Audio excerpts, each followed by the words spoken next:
Over the past half-century, the folks in this part of Massachusetts have watched the sea swallow their beach, foot by foot, year by year. I have pictures of my kids down there, playing on the ocean, shooting up toward the cottages. The cottages were this big. And because they were so because you were so far out. So they began fighting back with sand, trucked in by the ton a couple times a decade. Since the state refuses to restore dunes on private property, neighbors banded together to buy $600,000 worth of sand last month, thinking it would defend their homes for at least the next 3 years. But then came yet another freak storm at king tide, and over half of it washed away in a single day. Everybody lost about 50% of what they put in. In a day. In less than a day, right. So, but they're sacrificial. Okay, so we call them sacrificial dunes. They did their job, only it cost us $300,000.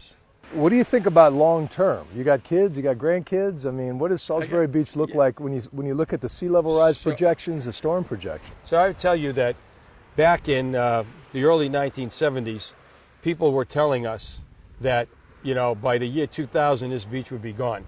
We're here in 2024. It's not gone. It's as long as you keep rebuilding, it's not going to go away. Do you believe in climate change is raising this? You don't believe in that? No, I don't believe in that, no. Really? I don't think it's climate change.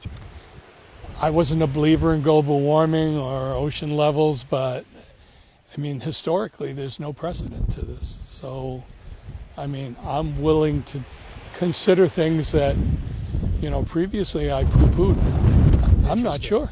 Using the tides in the year 2000 as a baseline, the state is officially planning for up to a foot of sea level rise by 2030 and 4 feet by 2070. And Salisbury Beach is just one of 79 cities and towns in this state within coastal surge zones. Defending them all could cost billions. So, there's hundreds of scientists within an hour drive of here warning us of what's happening when it comes to a warmer planet and what's going to happen to coastal communities like this.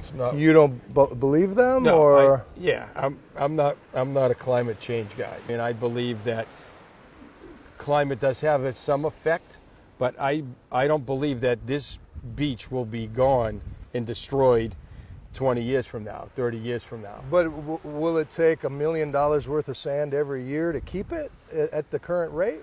Hey, it might, but you've got you have $2 billion in property here. We just need the state to help with the funding to protect the properties. Mm-hmm. What do? Just say, okay, goodbye to $2 billion of property?